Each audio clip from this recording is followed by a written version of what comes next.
Hello, welcome to another episode of SDS, and as you guys know, it's Premier League Roundup time, okay? We upload these every single week, every season, and we cover every single game of the Premier League, and we try to do our best. Obviously, there's 4 of us here. We don't get to watch every single game because a lot of games aren't at the same time, but we try and cover every game as fairly as we can. But before we start, because this weekend has been a blockbuster one, highlighted by a massive clash at the top of the table between Arsenal and Manchester City, or Manchester City against Arsenal at the Etihad. Before we talk about that, let me just introduce my table next to me. My vice captain for today, Ilyas, is here. I like that. Very depressed, Ilyas. Yeah, very depressed. Ilyas. We'll speak about that. Why? Opposite him, Lias is here. Mastermind winner! His first appearance since the... Well done, congratulations. Oh, it's a bit weird. Only I clap for you there. Yeah, it's crazy. They expect it now. I mean, thank you. Appreciate that. Top man. And next to him, Avy's back. Cheers for AV gets a cheer. AV gets a cheer. So obviously Avy's rocking the burgundy classic Arsenal's jersey with the Uncle Tom hat. The reason for that, me and Avy actually just came back from the Etihad. We were there. We drove all the way back straight to the studio in northwest London. It's mad.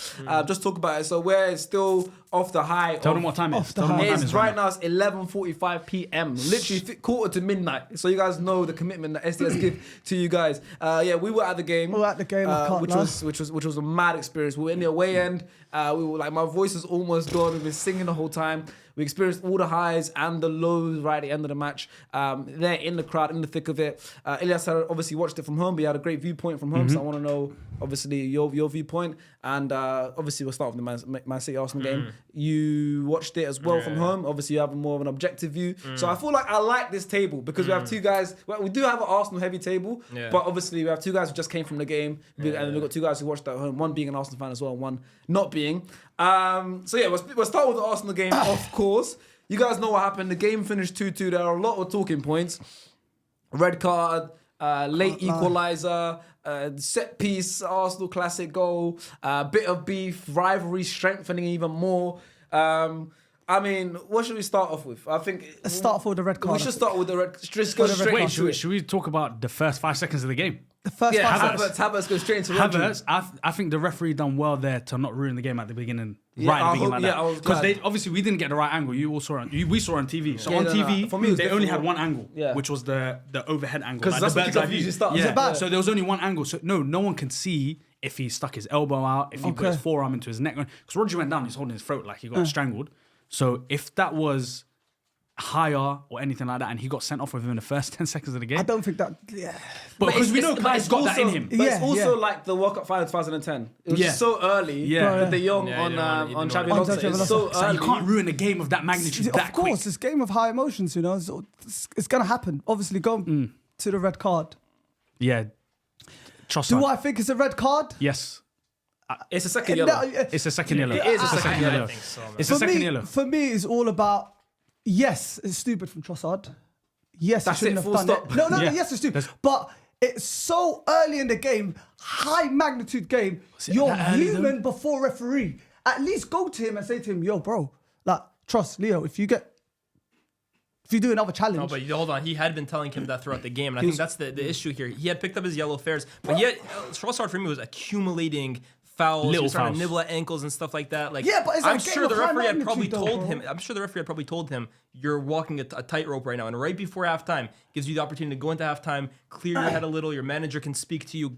Correct. No injuries for 10 minutes. I think to do it when he did, for me, was immature from a player of that experience. I think, look, you might be saying, look, it's human, right? But I don't think anyone working for Arsenal right now is telling Trossard, like, oh, it's not the end of the world. I think they'd be disappointed with him. Of course, I'm disappointed in Trossard. I don't want to see Trossard for 3 weeks. I'm not going to lie to you, bro. Like, I want a public apology. Nah. No, honestly, I need a public apology. I think it's really bad. I think it's one of myself. those ones like in Football Manager where they say you get a fine. And you for know what? something like that, like The a worst week's part about wages. it. The worst part about it is you look at the Rice incident, which I think was a bit harsher. happened. But I'm sure That as well. They would Yeah. have everyone at Exactly. Arsenal would have been talking to the players. Look, don't let it happen again. Let's not even give them a reason. So for it to happen just a few weeks later and effectively hurt your team's chances of competing on a level playing field for half the game, for me, I'd be very disappointed if I was an Arsenal fan and Trossard. It's just the how he was so quick to give him that second It wasn't yellow. that, but the thing is, It but was you see quick what he from did where I was not, but standing. the He just thing went is- sub straight away, and I'm thinking When God, like- when we're in the crowd, of course, to me, I was annoyed. I was shocked all over the place. Also, another thing, I was already annoyed because they had given 6 minutes at a time. Yeah. Yeah. Of course, so that's obviously 45 plus 6 is 51. It was at 52 and a half minutes when he got sent, when the game was still going on. So I was already annoyed, like blow the whistle, blow the whistle, blow the whistle. Just go into half time. We're already 2-1 up. Things going well. I was already annoyed at that. But when I saw it back at half time, I watched it on my phone. To already be in the yellow, if he like clipped someone or like pulled a shirt and got yellow, it's annoying. He did two things. He barged into someone's back. And he booted the ball away. It's like, And the boot away was it's like what are you the doing? boot away was like a frustrated boot Yeah, away. I remember. And it's a senior player. He's not like a young player. He's a. that's he's what I'm saying. It happened Yeah. in one motion though, if you look at it correctly, because he barged him and the ball was in the air, and then obviously he's trying to play Martinelli through straight away. He's not. No, it's he's not. kicking the Of ball course, away. yeah, He's he's kicking the ball I away. think Nah, that's he a never theory. done that He out was of trying to frustration. play Did he do Martinelli, that frustration? Rewatch it No, and see where the for me, ball goes. this is where the human if you're saying it's a human thing, then you can't say that he was trying to play for Martinelli, bro. For Bro. me, it's a human thing in terms of you heard the whistle and he was frustrated and he kicked it away. That's what. No, that's the way I don't viewed think it. it was he kicked out of frustration. I don't think that. You reckon I he was just trying to play honestly, I think he was trying to play Martinelli or trying to kick the ball away. When you That's what rewatch it, genuinely I think the it is. comments will agree where he didn't want to play Martinelli. He looked like he was just getting the ball, Rosed. Let's restart. Let's delay the restart. But then also a lot of people has been seen online. Even Paul Messon was talking about it in the studio. The Doku one. Did you lot see the Doku Yeah, the one? Doku one, yes. The Doku one. I saw that when I saw No, that. for me, there's two sides of it. There's Doku's kick the ball back to where the referee's pointing to. But then what I don't like is the inconsistency of the referee letting Declan Rice take it 5 yards further forward. Thank you. That's what I don't Thank like. you. So I feel like Doku wasn't trying to restart the delay because he kicked it back to where the referee was pointing. Exactly. But if you think the free kick's meant to be there, take it back to where you're pointing. Well, exactly. But which didn't even. But a lot of people are saying there's agendas. Doku should have been booked. All this kind of stuff. I don't think Doku should have been booked for that. He didn't restart the Doku delay. should. He didn't should. restart. No, he Doku didn't knew restart what the he delay. was doing. Doku knew what he was doing. Doku's Doku passing the kicked ball. it. He kicked it away, but luckily Michael Oliver was looking the other way. He didn't see it. No, so what? But when what- he looked over, yeah. he was just like, "Oh, I tried to play the play over." But which is right. No, the ref but did listen, point. Yeah. Doku. So what were you thinking when you did that?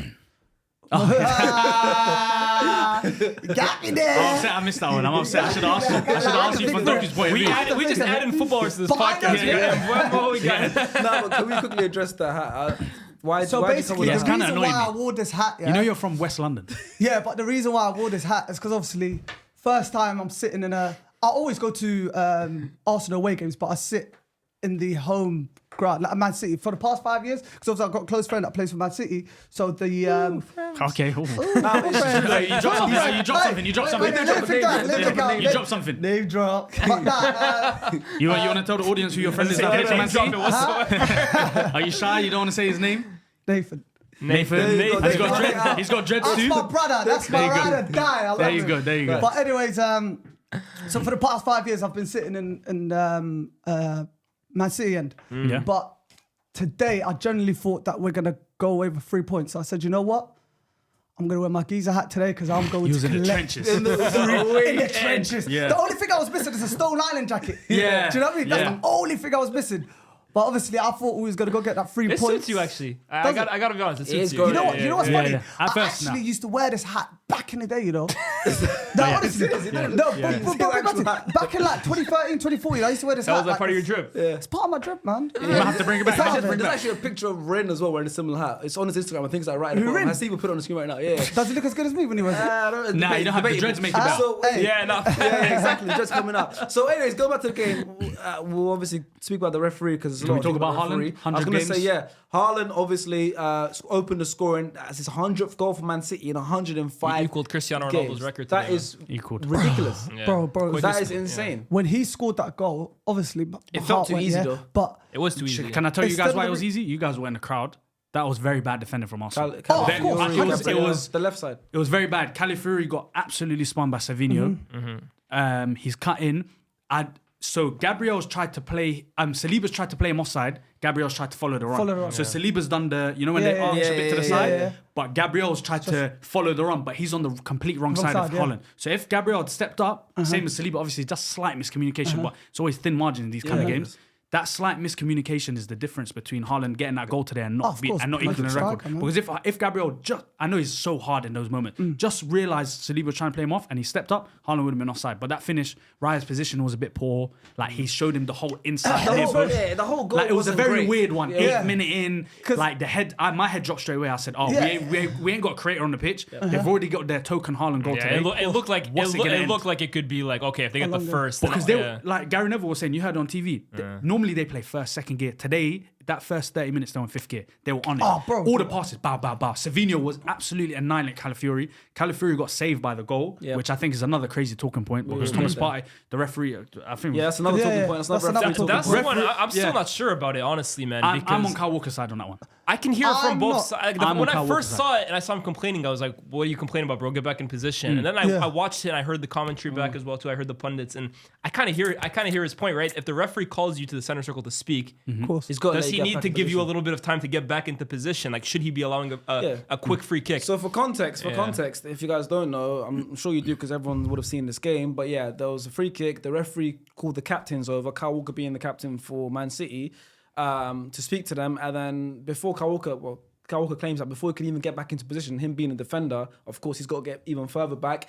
And the goal got built up from his side of Martinelli, obviously cutting it back and everything. Yeah. Before he could even get back and set himself, the ref allowed Arsenal to take the free kick, which then ended up in Calafiori scoring. That's another controversial kind of thing. I think that's a cop-out, man. But this game was full of referees. I kind of hear it was full of refereeing decisions, but I feel like the referee did very well in the majority of it. It is very high. I think he made a lot of the right decisions. He wasn't dishing out his yellow card as much as these kind of games get.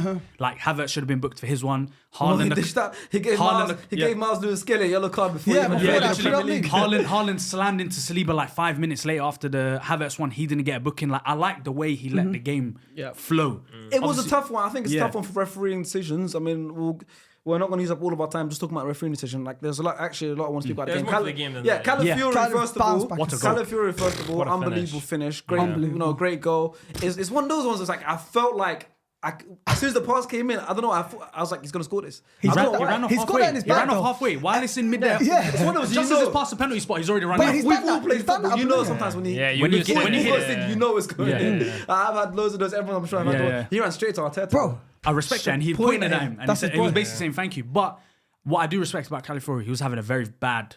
He did have quite a bad first half. Bad moment, Defensively, he was getting touched by Savinho. Going forward, his quality. Going forward, his passing decisions, just galloping forward. Understand very good. Too, bro. He had his breakout season last year for Bologna playing center back, and I get he can play as a bit like the Kivior role if you want to call it that. But you're asking him to go up against probably the best dribbler in La Liga last season. That's not an easy, especially his first start in that kind of environment. That kind of game. It's a tough one. I'm a fan of Calafiori, but it's a tough first assignment. I said when we signed him, he's the needle mover for our back four. I feel like after this game, he will be the starting left back going forward.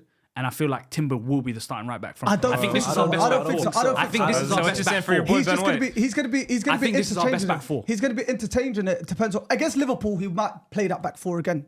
But this, I think, will be Arteta's back four for the big games where we need for the big games, for the tough games, because it's very good. Because obviously Calafiori offers us that left back and Timber's quality. For me, I said it. Timber for me has to start for Arsenal. Timber's performance, wow. First big game back after an injury. First big game that he's actually played. He didn't complete a single pass as well. Yeah, man. You know that? I know he didn't. Him and Kai Havertz. But those kind of games, like Havertz, for example, his work rate is second to none, bro. Like I think he ran the most on the pitch today. He ran the most. And remember, his job was to defend second half. And he's used to being the highest man on the pitch for Arsenal. And to defend like that and to stay concentrated at all times for 45 minutes against the best team in the world. I was going to say, what do you think? So obviously then we had another set piece goal from Gabriel once again. That's 5 headed goals in the Premier League in 2024 for Gabriel. He almost scored one before that as well. You lot didn't see it. It was Doku against Gabriel. Yeah. Was it? Yeah, it was Doku versus Gabriel, and he won the first header, and it was a free header. It was I think it was a harder chance it was an easier chance to score than the goal. Then the one So he's looped over, he's headed it, it's gone wide. The second one, they've changed to Kyle Walker. And Kyle Walker, while they're defending He's each other, like doing the he's slapping tapping or him. whatever. He's slapping his Just to stomach. lose him immediately, He's bro. slapping Yeah. Gabriel's stomach. He's slapping it, trying to put him off. Ball comes in. He's not thrown him, but he's pushed Walker to the side. He's gotten away. Great header. So aggressive, I think. Gabriel, Saliba, I think they're just so aggressive from set pieces. Yeah. It's like you can't stop them. I don't think they even like care. They're like, I'm going through you. Like, I'm going to score. And you seen what he did to Romero last week. He For pushed him out of the way. I don't know if I'm being like too eager to say this, right? Or I don't know what the right way to even say that is, but like they're one of the best teams off set pieces I've seen. Like ever. I'm talking ever. Like off set pieces, bro. Thank you. You guys have. It's not even just about like the players individually, but it's also the tactics in which you kind of deploy Shout during out these Nicolas tactics. Silva. Yeah, Nick You got people like distracting the goalkeeper, like the movements, but then also you got the individuals. You got monsters in there, man. Gabriel in the air is crazy, bro. Gabriel, Saliba, Havertz. Big guys. Ben White when he's there. Thomas Partey's in there as well. Big guys. We haven't spoken about Rodri's injury. Hopefully it's not bad. That's another one as well. Hopefully That's it's not another thing that ACL happened. Rodri obviously went off pretty early in the game. There's which people who are changed the kind dynamic of the match as well. suspecting that Arsenal were kind of targeting him. How? There's a He lot sort of of have it there's a lot straight of people away. that think that Arsenal players were kind of looking at him saying like, can we? Well, they were talking about the we get- dark arts. I mean, John Stones after spoke about an interview saying it could have been a bit dirty, but it's like, end of the day, I think Rodri admit to playing dirty tactics years ago? Didn't he course. admit to like tactical fouls? Rodri and Fernandinho are literally the kings of the dark This is just arts, football. bro. This is how it is. Like, But when Arsenal do it, Can I sometimes it's tell a you bit really more what of a this big is thing. about, right? Go ahead. Manchester City, since Pep Guardiola entered this league, have not had an equal. Well, okay, we'll say Liverpool, right? Yes, for sure. But in Liverpool did. terms of like bad blood with a team, they haven't had one like that. Liverpool and them, in terms of quality, it was a great rivalry. In terms of bad blood, bro, forget about the managers. You had players after the game. De Bruyne and Van Dijk talk about they go on holiday They were together. admiring each Exactly, other. There was no bad blood. They haven't had a single rival of like an old school, like Wenger and Wenger and Sir Alex or Wenger and Mourinho. You don't have that with City. This is for me the first time, especially this game in particular, It feels like where I saw the managers like, okay, they have that history together, of course, but like they both want to get the better of each other, and then the players as well too. You can clearly tell. Bro, They don't really- we've arrived. Yeah. I've said it to Sharks. I said we've arrived. This is going to be a rivalry. Now they're When they definitely looking at you guys like, Bro. how the hell have you guys got here so quickly? Yeah. Like, We're why in are their you? heads. We're in their heads because when they come to Emirates, I'm telling you, it's February going the 1st, to be long. 2025. I've already got my ticket for that game. No, but it's not going out yet, to but I've be got it. long, bro. Yeah. Very, very long because Arteta's, because obviously the Troy Deeney, you know, also he got cojones, this, that.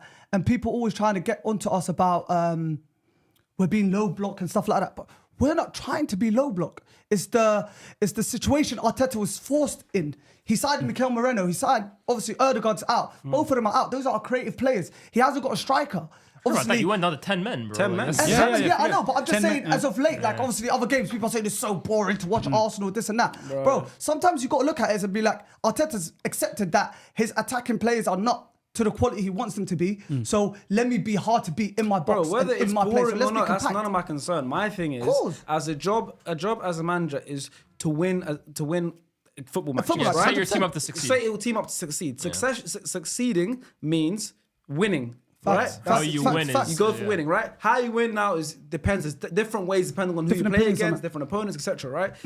This season we went away to Aston Villa, Spurs, and City already. And Atalanta. right? And Atalanta as well, right?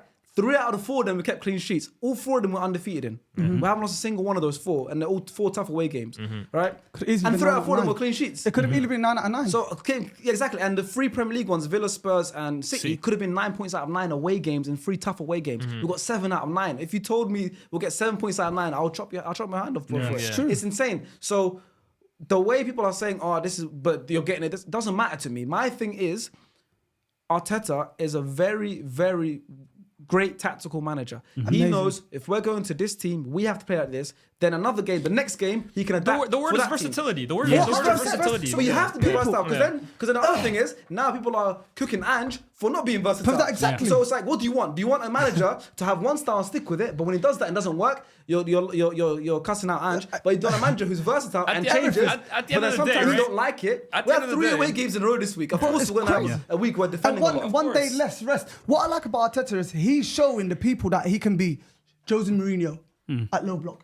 He's showing the people that he can be Jurgen Klopp in the press and the quick attacks, and he can also play football like Pep Guardiola. He's a hybrid between the three. Am I right? Wrong? I think you're laughing. I would even include David Moyes in there, bro. Yeah, sure. Yeah. I'm not even joking, bro. This This guy was laughing at me before because I was comparing the way he uses Kai Havertz to the way David Moyes used to deploy Marwan Fellaini. That's not a diss. I'm talking about having a big guy like that can play in midfield, that can play in attack. Facts. Havertz didn't have a single touch of the ball today. He didn't impact the game from an on-the-ball aspect. But you're talking about his work rate and how he gets about and stuff like that. That's how David Moyes used to deploy Marwan Fellaini. So I think Arteta is really a guy that's kind of taken a leaf out of every single person's book. And versatility shouldn't be something that's sniffed at. At the end of the day, you're asking, what does he have to do, or basically, what do people want?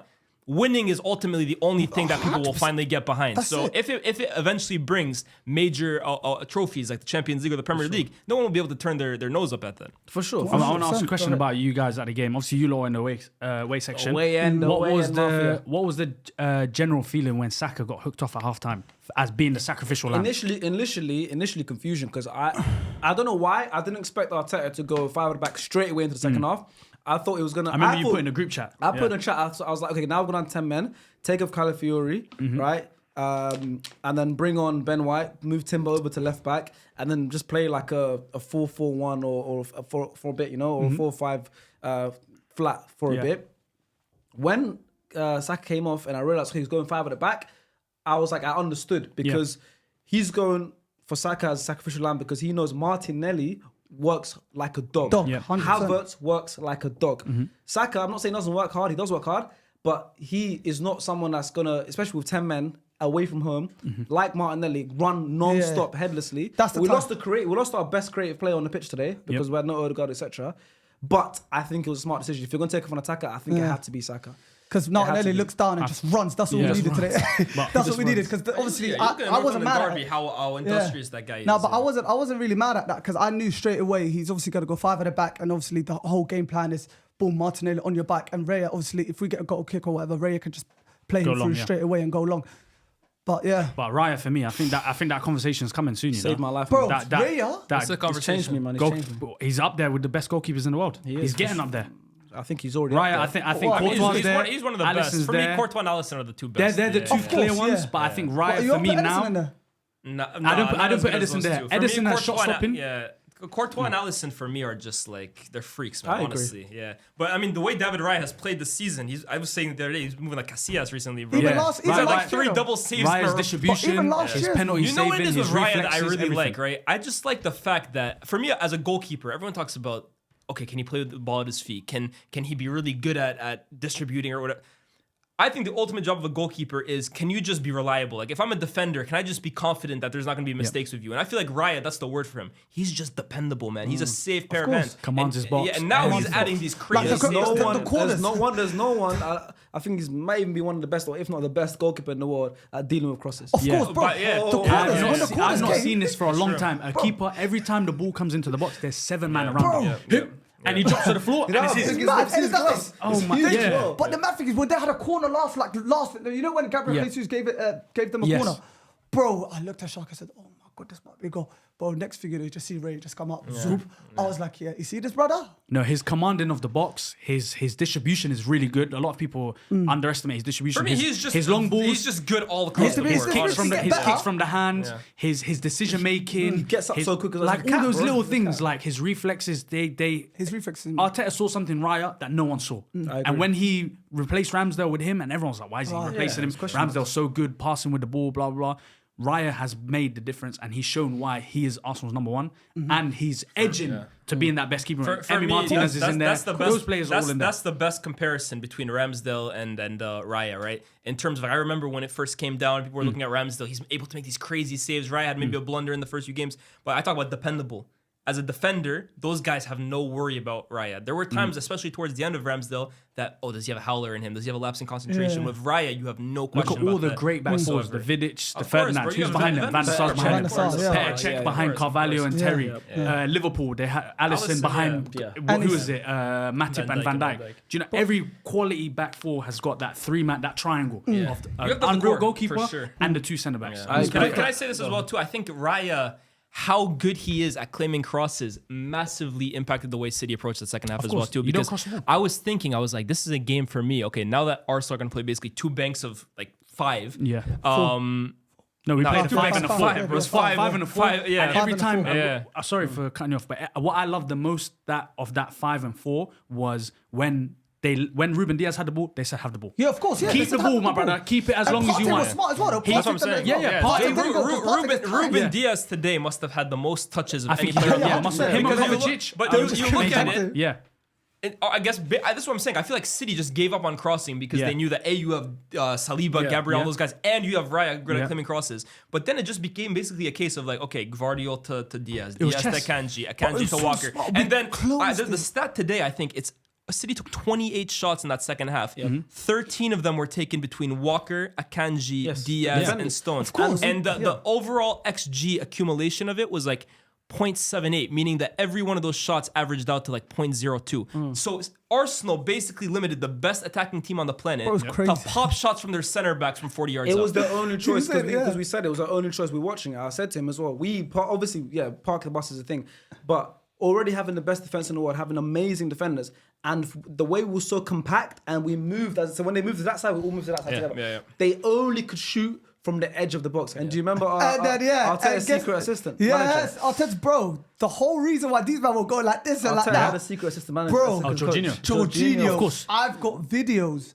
of him doing the apps. Bro, he was the whole second half, he was going screaming, going like this. Jorginho was warming up the whole second half, but he was not warming up. He was Arteta's extra assistant manager further down on touchline. So Arteta can't leave his technical box. So Jorginho, the whole second half, was commanding the line, pushing them, dropping them. It was like, you see signs of a manager right there, but he was crazy. Like the amount of games I've seen at the Emirates this season, last season, when Jorginho is not playing and he's in the corner flag and players are coming to him and he's giving them instructions and saying, come here, do this, do this. I can see there's a manager there. There's not going to compare it to Xabi Alonso, but it's going to be a Xabi Alonso sort of situation. Those players, they always become But that's why Arteta's obviously got him in the team. Yeah, and also to give him information. This is because Arteta. People don't give him that praise. Just Randolph Pep done that. People will give him mad praise. But what I love about it is he's bending the rules. Of course, it's not illegal for him to have Jorginho there. Yes, exactly. But that's Mikel. Yeah. So can I say one last thing on City, right? For sure. Because it's all been about Arsenal and rightfully so. That's of course. Yeah. Let's give it them. But I think City, right? They didn't play a great game, and that second half, like, that was a tough watch at times. And I really think, like, wow, of all the games for De Bruyne to be injured, this is the one where they need him the most. Because if anyone could unlock that held defense, it would be that guy. But City, bro, they just don't know when to die, man. Yeah. Honestly, like, I've seen this so many times throughout. But this isn't new, bro. Like, I mean, obviously, I've been the biggest victim of them with the Aguero moment. But I've seen them so many times at the Etihad in the dying moments where you think they're done and out. They just come. And honestly, right, as a United fan, I watched it for years. Fergie time. We would always come back in the last minute. Faisal with Real Madrid. But I feel like City, in the Premier League especially, as a football club, have developed this this culture, like the whole stadium. They just don't know when they're beaten. It's unbelievable, and I obviously, like I said, being there, I know, like, obviously being from rough neighborhoods in London, I know people personally that have been stabbed. I know how you guys feel now. No, I felt that today. I got stabbed. I felt it. That's not where I thought that was going. In the last minute, I was like, it was painful. Quickly, when you said obviously you felt the whole Fergie time stuff, bro. I'm telling you, this City, you haven't competed with this City. This City are freaks, bro. Yeah. No, I'm just telling you in terms of being able to see my team. Oh, I know until the last moment we have something. This City team has that kind of like bookiness in the last minutes. Like, I just want to literally apologise to every Liverpool fan for laughing at them when City beat Aston Villa last game of the season. Bro, like, that must have hurt. 97 points. Bro, Liverpool fans, I feel you guys, man. Honestly, I apologise because I'm not going to lie, I hate this City, man. And they hate us, trust me. Bro, and they hate us. And I'm going to tell you, this rivalry is going to be better than the rivalry that they had with Liverpool. I'll guarantee you. I still want to know what the beef is. I still want to know what the beef is. Because we're still young and we're hungry. We used to respect City a lot, but now I can just see today, that we're like, yo, we're on you man's level. We're here. But doesn't that a nice feeling? That's why I always used to say to Liverpool fans, like, I love it. I'm not investing in it whatsoever. I love it, bro. Like, it makes it feel like it's war. Like, you know they're great teams, but the fact that they care this much about, and not saying Liverpool didn't care, but like, it was a competitive friendly. thing. This is like I love seeing Haaland at the end when Gabriel has throws the ball he throws the ball. Yes, bro. After the goal, the beef on the touchline. Yeah, Like no, Klopp I and love Pep that were shit, going bro. to each other's house and Yeah, drinking wine together. but you know, This one, the Emirates, February 1st? February 1st. February I'm not 1st. gonna lie. I think the stadium's gonna come off the But it's floor. going to erupt that game. because obviously after what they've done to us. But obviously going back to also quickly, Rodri, he was like, "Oh, these men out here celebrating draws and whatnot." Who's celebrating They the draw celebrated today? today. They celebrated They like they left the won the stadium league. upset. They Bro, left them singing. I saw Bernardo Silva jumping, going bah, bah, bah. I'm like, blood. Even the stadiums. But to be fair, his point was you guys played for a draw. Their point, the reason We they're didn't. We didn't. though. We come winning. out. We We come played out. to last win. year he was. last We year. come out. But we literally come out. Everyone says, "Well, last year we come out for a draw, or whatever." All right, cool. We didn't go out for a draw. We just came out there to not get beat. But today, yeah, but it's not for a draw. We can Respectfully, it's for a draw. You played for a draw last year. It's not to get beat. There's different ways to say it. You can say, All right, go ahead. to get beat, or there's different ways to say it. Do you know what I mean? But listen, that's Shout out Man City, man. 4 straight games that City haven't beaten us. Yeah. Which is unbelievable. The rivalry is well and truly underway. This season now has gotten so much more interesting after that match. 2-2 feels like who's going away happier from this match? Arsenal City. Oh, I'm devastated. Well, It's a bit weird. Hold on, it's a weird one, right? Because I would have taken a draw before the game. Yeah, this is what I said, right? During the week, I was criticizing Arsenal against Atalanta, and I was saying on paper it's a good result to get against Atalanta, but in terms of the performance and stuff like that, it wasn't that great. For me, this is a flip. The result on paper, if I'd offered you a draw at the Etihad before, you would have ripped my hand would've off for taken it. it. Not But really. with the context of it, it feels like a loss. So it really depends on how you take it, man. I think Arsenal should be, bro. Like you said. You've got the Spurs, Villa, and City away. Great results. I just think it's going to hurt if you're an Arsenal fan. It feels like a loss. It did feel like a loss. All right, it's raining heavy outside. I don't even know if you guys can Oh hear my it. days. It's raining super heavy right now. It's like just past midnight in All the London. Arsenal fans' tears, man. They're all yeah. being Hey, unloaded. it's- I think the Oh, roof is going to So we're going to pause and then we're going to come back. All right, we're back. Now we're moving over to the east side of London and London Stadium where West Ham hosted Chelsea and Chelsea won 3-0. You look like a proper I need a hat. East I need a hat. Ender. I want to be East Ender today. But you see, was the headline just- forever throwing bubbles. Throwing bubbles. You're throwing bubbles, bubbles. yeah. Throw it. Oh my God! You're throwing- Are they chucking the bubbles? You're throwing bubbles, yeah? You Hey, donut. Steve, you gotta cut that one Nah, out. still get No, cut. no. So, Steve's keeping that in. Why? Are you trying to call shots and this is your second episode? No, but that was bad. I said throw it Nah, instead you're of staying. blowing. You're staying. So this is actually, so obviously Chelsea ended up with a 3-0 win away from home. This is West Ham's third home defeat this season. It's not looking good. I don't think they have a home bruv. win, right? It's not looking good. Embarrassing. For West Ham. West Yeah, Ham's no home win. West Ham's third away home loss this season. They spent all that They've money. lost all the home games. Spent all that money. They're not playing attractive football, and they get absolutely opened apart like a joke. Did you see that director of football got interviewed before the game? What do you say? Said what? He was just literally talking about the business that they've done and over the summer, blah blah blah. Great business. I was Great on business. episode. It's We- great we business, announced but the it's strange. Ranking. I think they got A. You guys gave them A+. Yeah. You guys gave them the highest. They had ranking. amazing, business, but it's amazing strange. business. It's strange, Full though. crew, all these players that they I signed. can't lie, bro. Look, I gave them an A as well too on I my own agree. stuff. Thinking back now. But no, I remember. hindsight's a I beautiful remember, thing. I remember. I literally even said it though at the time. I was like, it's an A because the players they signed are really Yeah. good.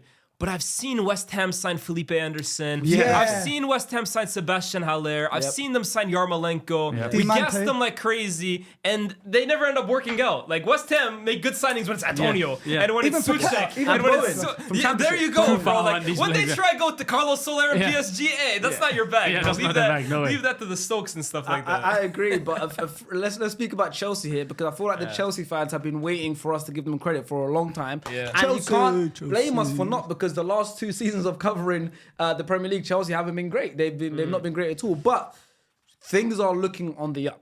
Things are looking good for Chelsea right Shout now. out Maresca, They've got back-to-back clean sheets now. Back-to-back away clean sheets as well, which is something that they haven't done. I remember last week's they Premier League roundup, concede. I said this is their first away clean sheet, and I can't remember how many games. Yeah, it was it was like 18 ages, away games or yeah. whatever. Now I've done it again, right? And it's a big one as well. This West Ham away, which They usually, struggled against West Ham away. Yeah. Exactly. Usually this should be a tough game. Shout out to Nicholas Jackson first of all, 2 goals and an assist. You kept Yeah. him in your Yeah, FPL great as game. well. I kept him in my FPL, but I already said I quit. I don't care. I Oh, quit. sorry. Even Why'd though you I quit? got Jackson and Palmer. Why'd you quit? And Milson for. I wonder how well you done. I Why'd you wonder how quit? well you I quit. done. Nah, I did really well. This But week?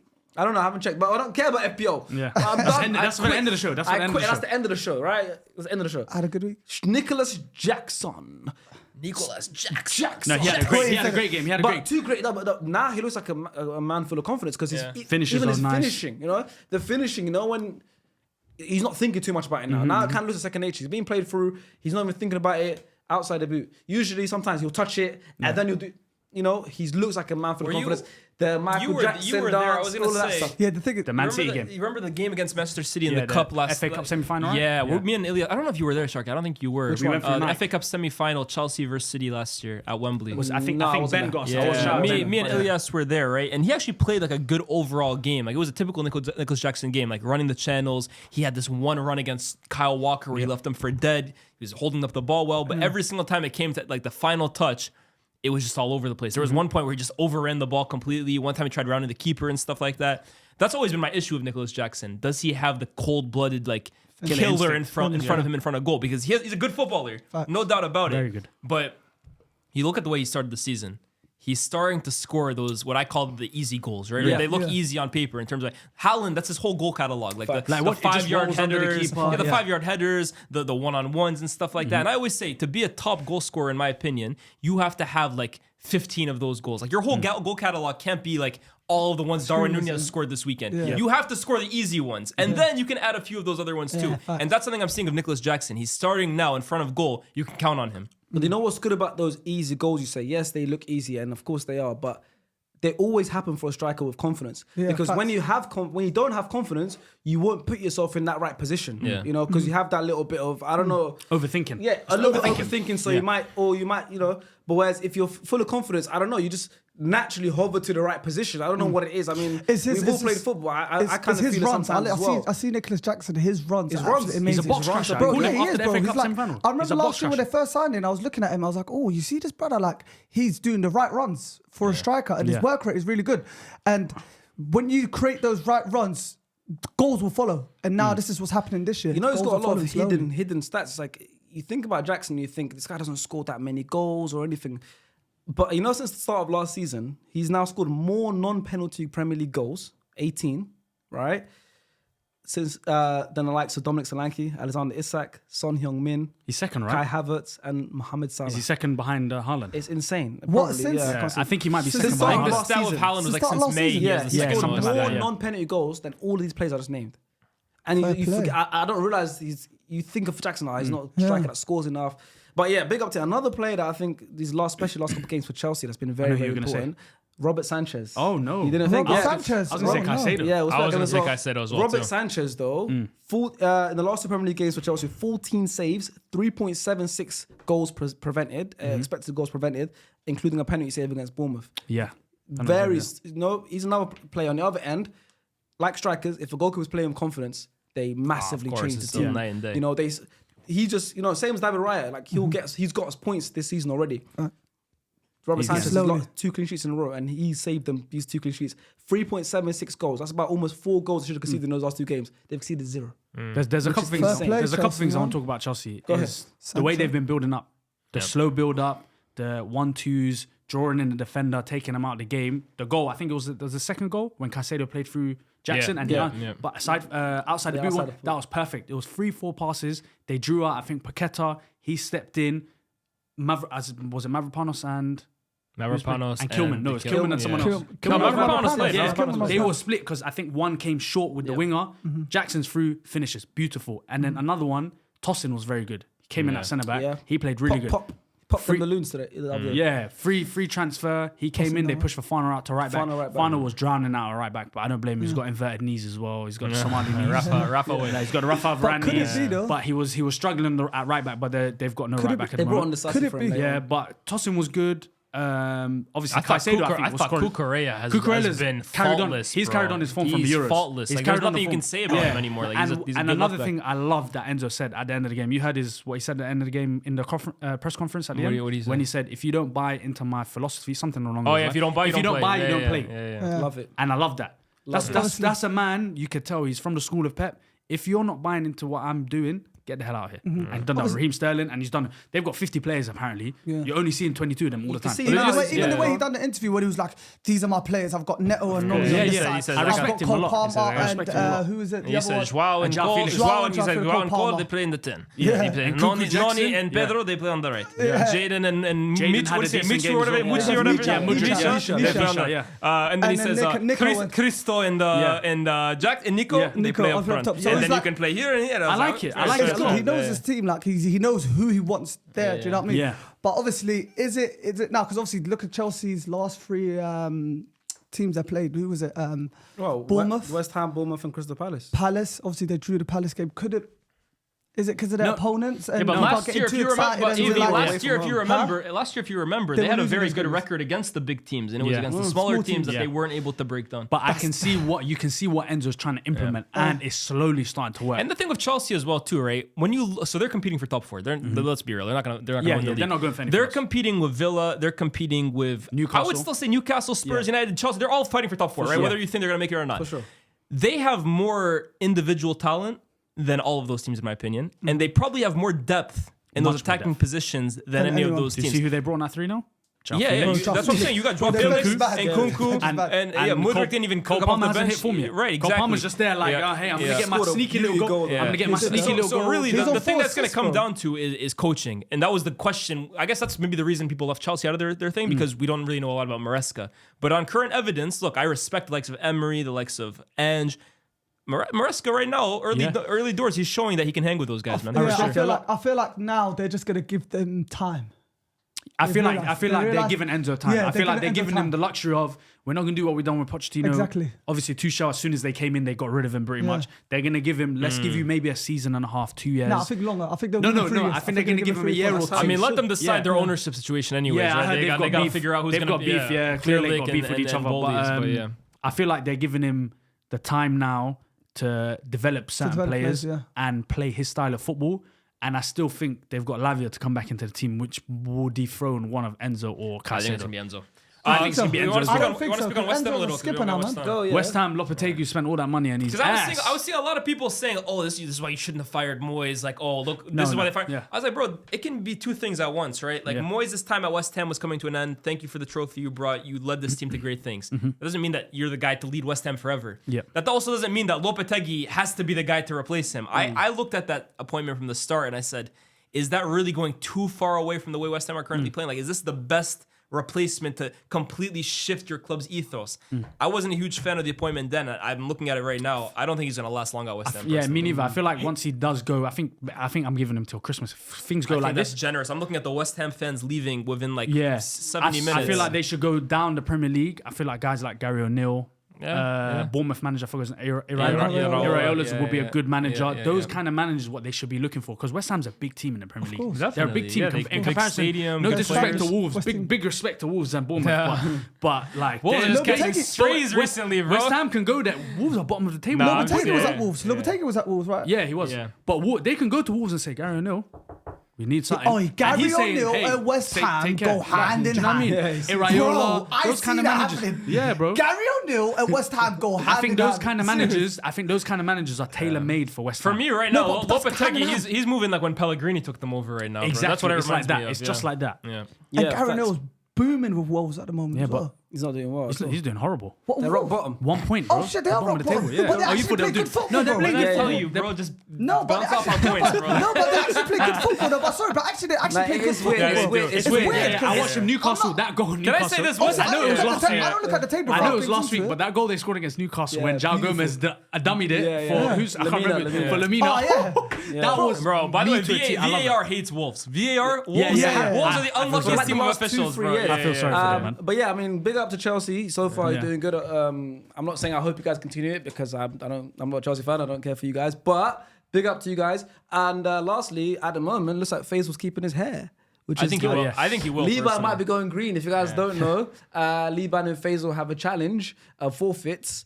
Where if Chelsea finish above United, Liban will dye his hair green. If United finish above Chelsea, Faisal will shave his hair I off stayed out of that bet, bro. on the podcast. So that's going to be interesting. I think me personally, if I had to make an early prediction, I think Liban's going green, man. Oh, and the Yeah, I reason can't for lie, that is United. because United aren't doing as well as Chelsea because they're in 11th place, especially after just drawing 0-0 to Crystal Palace at Selhurst Park. That was good for me there. Thank you very much. Let's speak about it. Let's quickly touch on that, Lissandro. You wanna go straight into that? I want to go straight I into hated that. that so much. I hated My that so bro. much. Why is that the first thing you want to talk I about? did I hate- want to talk about it because look. I hated that I a know lot. everyone's I going to hated say, that. But that's the big talking point here. Everyone's going to talk about, oh yeah. It was a big talking victim point in the card, game, Arsenal, don't you this think? and that. But if that was anyone with this badge on, that is straight. What? See you later. Bro, if he done that to me, bro, I'm beefing him straight away. Yeah. What? Crazy, that was Yeah. crazy. The way I've never seen someone come in like that. I've never ever seen No, someone. that's come- old school. But That's I feel old like, school. but obviously, yeah, he didn't Yeah, in the 90s, touch the yeah, man. I would've seen that. He didn't touch the man. That's Vinnie but Jones or that whatever is his name is. disgusting. Yeah, it was that a should bad be tackle. red card for the Liz, intention Liz, alone. he can't say Yeah, that. I know. He can't say But that. I wish He was could have Liban. died. I wish it was Liban. Because I He could have died, would have Liz. defended him. Liban would have defended Yes. Lisandro Martinez. Yeah, I know. Do you know what I mean? Liban would have said, he didn't touch him. But With his green hair. it just goes like, where's the consistency? I also do Where's the think consistency? I know he didn't touch him, but that's more because I'm thinking that's more who was the player that was who was the player I don't that care received who it that? was. It Okay, could have been his whoever mum. was, It doesn't whoever matter. Japan, Okay, it was a bad whoever- tackle. Kamada. Yeah. Okay. Oh, yeah, it was Dichi, Kamada. yeah. Kamada. Okay, Kamada's very fortunate he didn't touch him, and obviously Lisandro Martinez didn't get sent off because he didn't touch him. I get it, but sometimes I think No, it's The intent. red card should be Bro, put no, for which- intention. which they often I are. do You see think, sometimes, like, even if two-footed, you don't yeah, touch him, even if you don't touch him, This I was think not it should still be a red card. Liz has had You're to sit down the lucky. last 30 minutes. This was 30 not seconds. too fair. This was not too fair. Bro, Disgraceful. he could This have was not too died. fair. This was a mad thing. The guy jumped up, closed Yeah, his no, no, legs. no. 5-3 and just with went, attitude. Boom, stop hate the him. yard. Boom, I'm here. Do you know what? It's getting to a point. I really like Lissandro as a footballer. I'm starting to dislike him. But I'm I'm starting to He's been doing dislike this him. last Yeah. season, pre-season, last season. Like I'm starting to Madrid dislike and him. Arsenal. Do we gotta talk about the game or what? Yeah, I know, but who does he think he is? You man just gas him up too much. Is he really that butcher? I don't know. Is he taking it? Is it going over his head? I don't know. But now let's talk about that first half. Well, I don't like him, He bro. was definitely on that bus, Argentina bus. Yeah, he was. Him and Romero. But he was too short. You could have seen him by the chair. Him and Romero, they tried to do that. Yo, Sergio this is Ramos. crazy. Yes, It's like me and you arguing- can I feel like relate. they're like accusing me. How dare you? Okay, Bro, Let's talk about the first half. How you lot you lot should have been 4-0 up first half. first half, right? I was actually coming out of it saying this is like some of the best football we played under Eric Ten Hag, bro. I was like, it was we're kinda- liquid, you know? It we're was kinda liquid. cooking right Yeah. now, bro. Not only were we playing well, but also like I always describe United games as like basketball games in terms of we give the opposition way too much of a chance during games. Like it's way too back and forth. This game, it was a completely different game to the Palace game last year. That was probably one of Ten Hag's lowest moments as United manager. Palace couldn't really get a sniff. We really had full control of that game, and a big reason for that I think is the introduction of Christian Eriksen the last few games. I'm not Eriksen's biggest fan because I think at his current age and the way we kind of ask him to play, he really has no legs. I sometimes call him a hologram, but on the ball, he inevitably makes United a better team in possession. And I think it showed in the first half, the amount of chances we created, bro. I mean, Garnacho went one-on-one. Garnacho hit the bar later. hit the bar hit twice. the bar Yeah. on the In the same- follow-up. yeah, in the same- Dean Henderson was crazy. De Ligt had a header straight at Dean Henderson. Like, we should have really been up by minimum 2 goals in Yeah. the first half. And it was really frustrating, right? I mean, I thought Joshua Zirkzee the He first was half quality. was really like, and if you want to see a game that encapsulates Zirkzee's best qualities as a facilitator, he was playing guys to run goal. He was really controlling the tempo as like a striker. He looked really, really It was good. a 9.5, like he says he is. Yeah, he played really, really well. But the second half, right? I think Glasner made a kind of a tweak around 60 minutes, which I don't think Ten Hag did a really good job of adapting to. And I think the substitutions Ten Hag made, for me, cost United the complete control of the game. I think taking off Zirkzee for Rashford, taking off Ahmad for, who was it, Højlund, I think. Yeah. Then taking off Eriksen for Ugarte. Like, I get what he was trying to do. He probably wanted to kind of push for a winner, but you completely lost the complete stranglehold that it seemed United had on the game. So, I don't blame Ten Hag for the misses that we had because that's not on him. That's on the His players, job is to get the team up the pitch to get those chances. But I think we were in a good place in that game, and I think the substitutions completely killed any Speaking kind of tempo. substitutions, one player who didn't get subbed that maybe should have, Bruno Fernandes, didn't have the best of performances, did he? Yeah, I mean, Bruno, He said that like, He's playing this deeper role, which I don't like.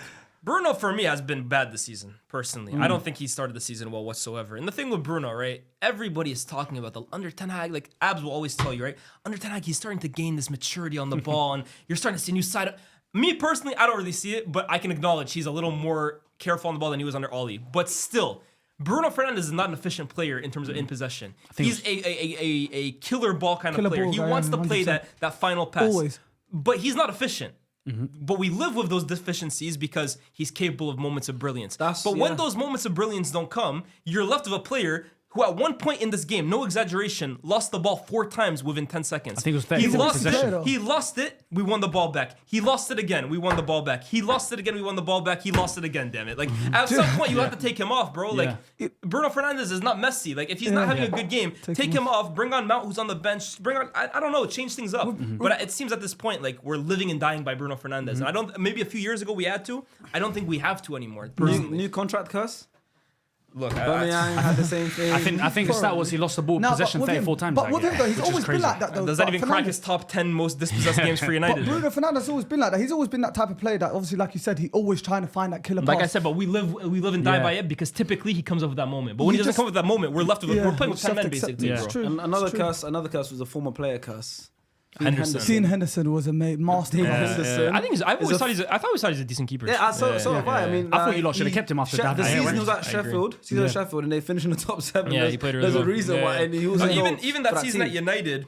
When De Gea was out of the team for a while, Dean Henderson came in. We played really well. We beat City at the Etihad. He was a huge part of that. Yeah, so. exactly. Go ahead. I think Palace deserve credit because at half time, I think they took off Mateta, right? Mateta and Wharton. Yeah, Wharton came off through injury. Through injury, but it wasn't like they brought on Jefferson Lerma and they brought on who was it? I can't remember. For Mateta, I can't remember, but they stopped playing 3 at the back. I think when they brought off Mateta. Ismaila Sarr came on. Ismaila Sarr, they put him up front, and I like that because I feel like Nketiah was a club buy, wasn't a manager buy, because it was it was like more of a we got someone from our own area, like it's the love and everything like that. They took off Mateta at halftime, which I feel like changed the game. Even though they did take off Xerxes, which lost control in the game, I feel like the Mateta change and bringing on Ismaila Sarr, and even though he did play more centrally than Nketiah, having a natural left-footed winger playing in that front three gave them a bit more like hold of the game, because having Mateta and Nketiah, they're running the same channels. Neither is a winger. Both are back to goal strikers. They're changing their entire setup by playing Nketiah, so it's going to take a while. Exactly. So like they're playing Nketiah more as like the right striker and Mateta on the left striker, and I feel like having them both takes away from Eze's qualities. And you saw his qualities, even though he missed 2 sitters that game, which he should have scored. That's what you get from Eze when you have one of the strikers that are not playing. Crystal Palace last season, obviously since Glasner came in, obviously finished off really strongly, and they were expected to carry on doing that this well. Me, myself, I went out of it on here on SDS and also on Sky Sports Insider Social, predicting them to be my standout, like outside shock team. They haven't won a game. Of course, but then, obviously their star player, Elise, is currently on 5 goals and 2 assists in his last 3 games. He has like 7 goals, 8 assists, all comps this year, bro. The last 3 games he's on 5 goals and 2 assists. Bro, I saw that 1 minute, 2 minute clip of him just... He's having fun out there. He's having fun. That's the way I described it. He's having fun out there, bro. Mad.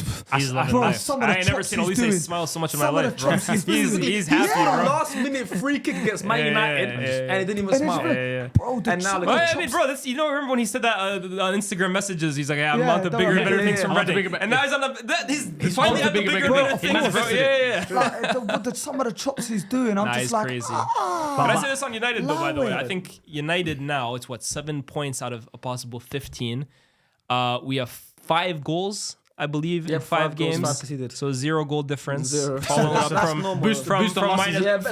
-1 last season. Yeah. And I think we had 15 the season before. Yeah. We've never cracked 60 goals under Ten Hag. We're not on course to do that now. He's saying facts though. No, but he's saying facts. This is 3rd season, and it has been better than last year. I'd be a hater if I said otherwise. But is the progression enough for this guy's 3rd season? Yeah, man. So far, maybe not. I'm 5 games in. I need Ten Hag to stay, man. I can't lie. I said in the group chat, I'm going to say it here, that game, and I've watched Eze play in another game. I can't remember what other Premier League game was this season. It might have been the Chelsea game. Even though he did play good that Chelsea game, I can see why no one came in for Eze this summer. Why? Doesn't have that cold-blooded killer instinct that Elise has. Oh, well, you think it's too that nice? Even Zaha had, where it's you give me that half-yard chance and I'm scoring. That game was the game to say, why didn't no one sign me this summer? 2 sitters. You think it's too humble? No, I'm talking. Those were sitters. Those weren't like he created his own chance and shot. Those were 2 absolute sitters that he missed the target.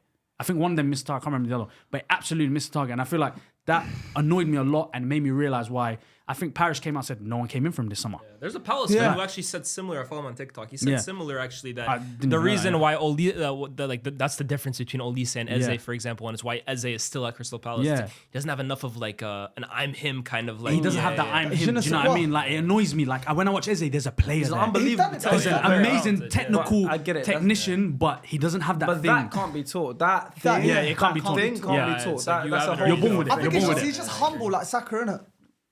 That's what I think. How have you managed to bring Yeah, Saka yeah. back? That's not a boy. That's But he done the same thing. But he done There's well. a reason we're related. Bro, like, people accuse me of that on the Honestly, podcast. I'd be impressed if you did that.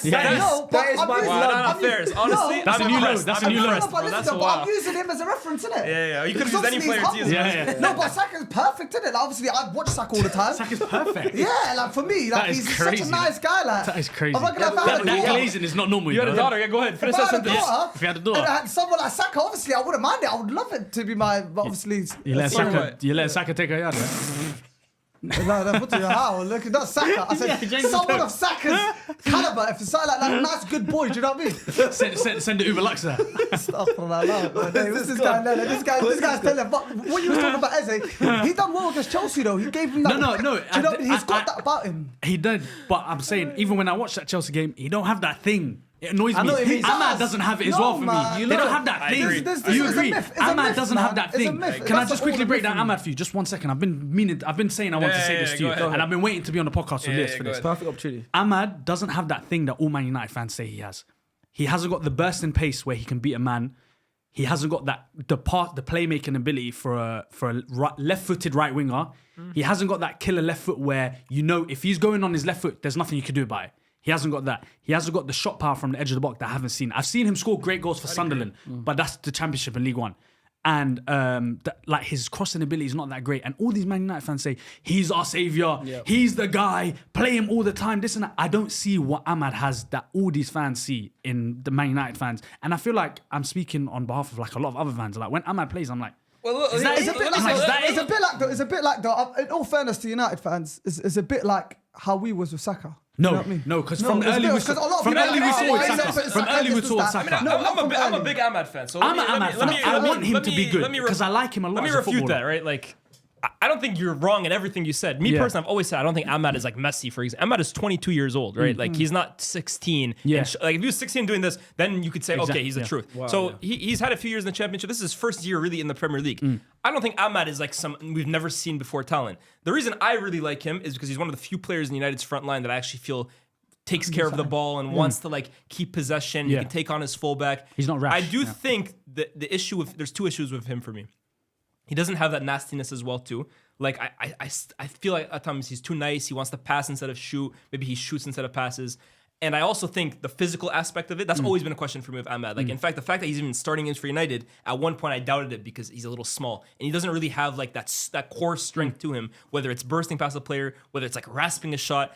Those are things I agree with you. But I still think when I talk about undroppable for United, for me, that speaks to more how bad United's front line is, rather than me thinking Ahmad is untouchable. In United's team, I think he has to play every single game. But that's simply because who's his option? Anthony. Or we play Garnacho on the right. He typically starts, he probably comes off the bench. I feel like if he plays more games, like he'll improve. I think Ahmad will improve. And he'll always do improve. something like that, bro, because I really like him. He'll have all of that above that, obviously. Because you know what it is, because that's too, what right? happened with Saka. Saka obviously wasn't really playing as much. And then boom, he playing on the right wing, and now Ahmad is just a bit stronger. You know one thing I disagree with you though? And he got better. One thing I disagree with you though, Ahmad in terms of tight spaces is excellent. He's in good. terms Dribbling, of weaving I his was way. going to give him a plus for dribbling. A very good dribbler of the ball. Very good. Yeah, But like I said, he can dribble, but he hasn't got that scariness of. Oh, yeah, if he goes on his left foot, there was a point where like I think he took his man on the outside and he beat him, but then he doesn't really have like the extra oomph to get by him. Exactly. The other guy caught up to him. He can weave in. He reminds me of Januzaj. That's who he reminds me a lot of.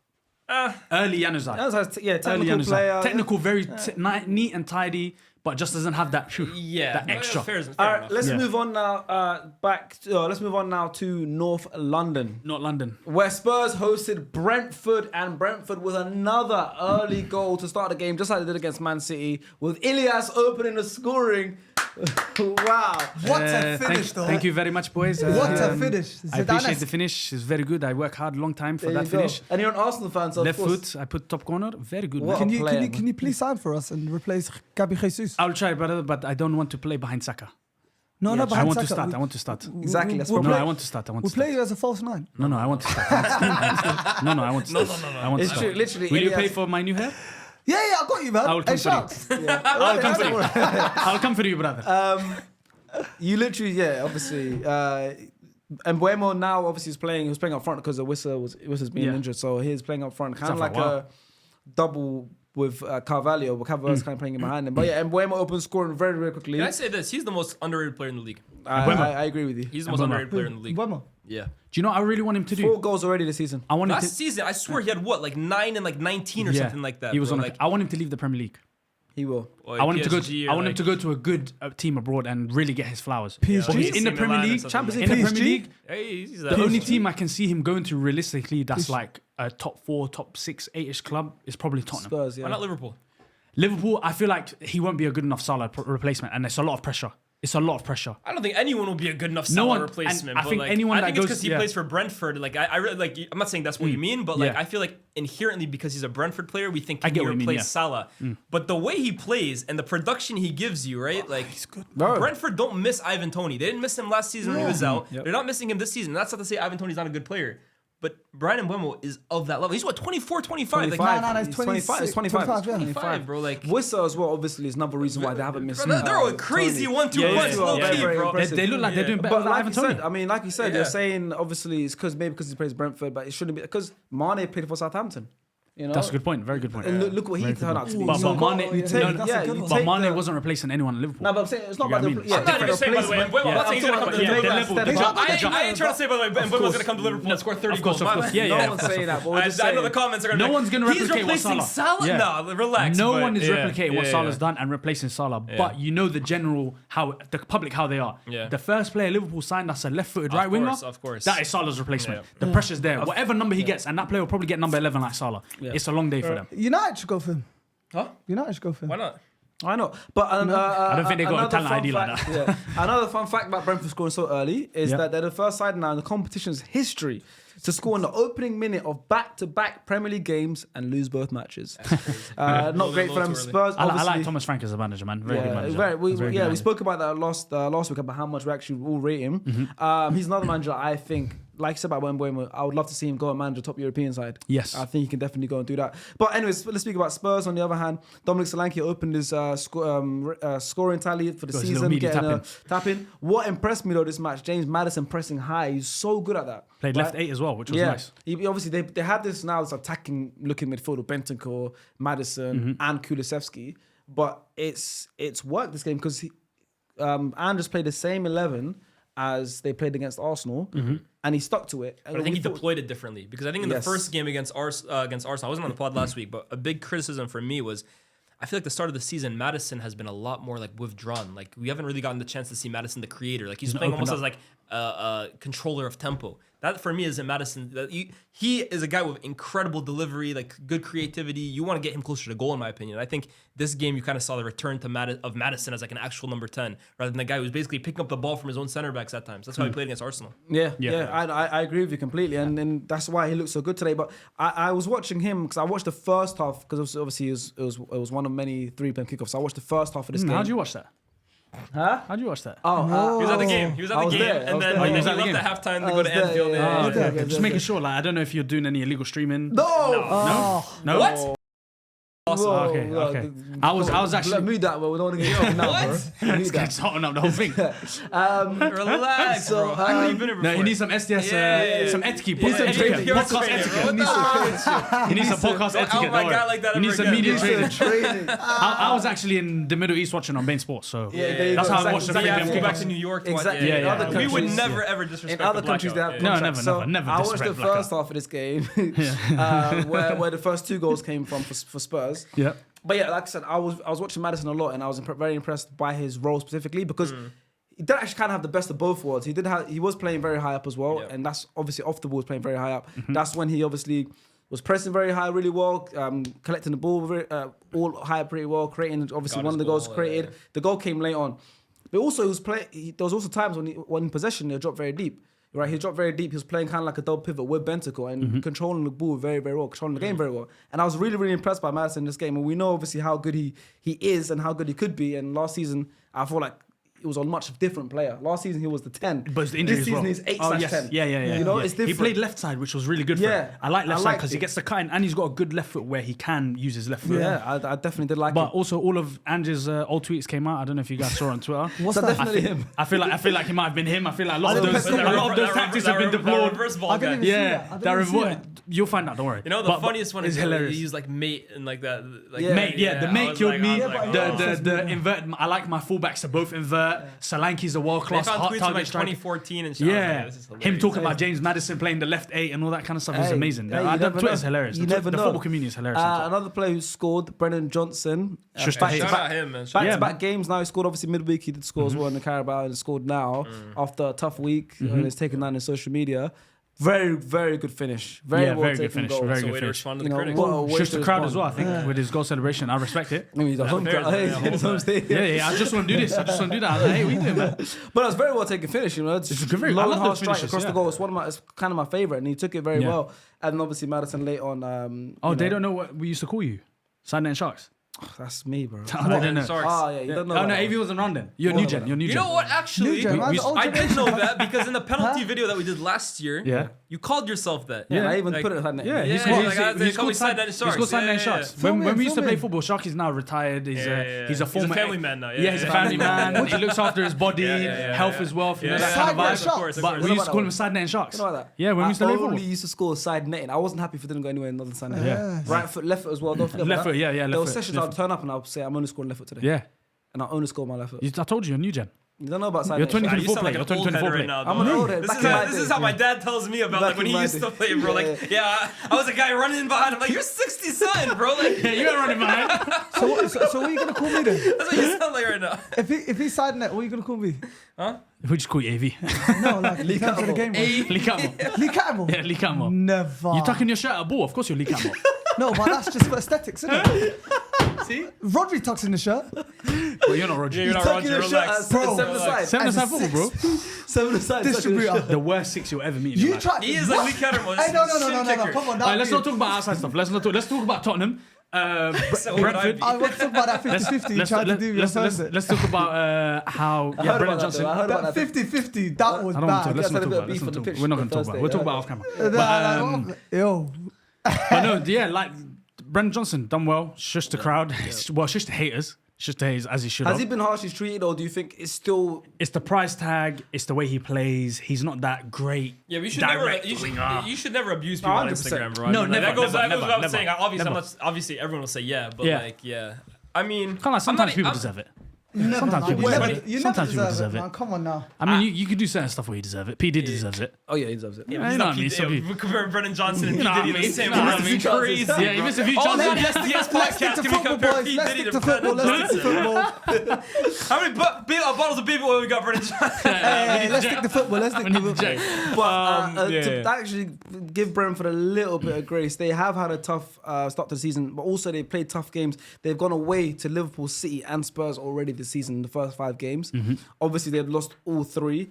Do you think it's more down to, obviously, they're right now where they are, they're in 12th. Do you think it's more down to just a tough run of games? That, and they couldn't replace Ivan Toney. Yeah, but they've gone away to some of the toughest. I think it's been tough. I don't even think Ivan Toney, I don't think they're going to miss. I don't think they would have missed if Wissa was there. Yeah. Because those two, I think, can actually like supplement what he gave them. Now that Wissa's injured, they signed this guy from Club Brugge this what's his name? This summer. Silva. He's like. I think Silva is a Brazilian striker. Yeah. So we'll see what he's made of. I've never seen him before. I think they signed him for 30 mil, around that mark. Yeah, he was a big player for them. So we'll see how he kind of does. But I don't think Ivan Toney, as long as they have everyone fit, I don't think it's gonna be that big of a loss. And I rate Ivan Toney. For me, it's not a loss. I feel like they could have, because it was deadline day, they could have used that money elsewhere. They could have maybe got another midfielder. But to be fair, they're still playing that. Is it Lewis Potter at left back, and he's a midfielder. Yeah. Like they haven't addressed certain areas in their team. Brentford with them, right? The reason I give them benefit of the doubt more than most clubs is the way they just recruit.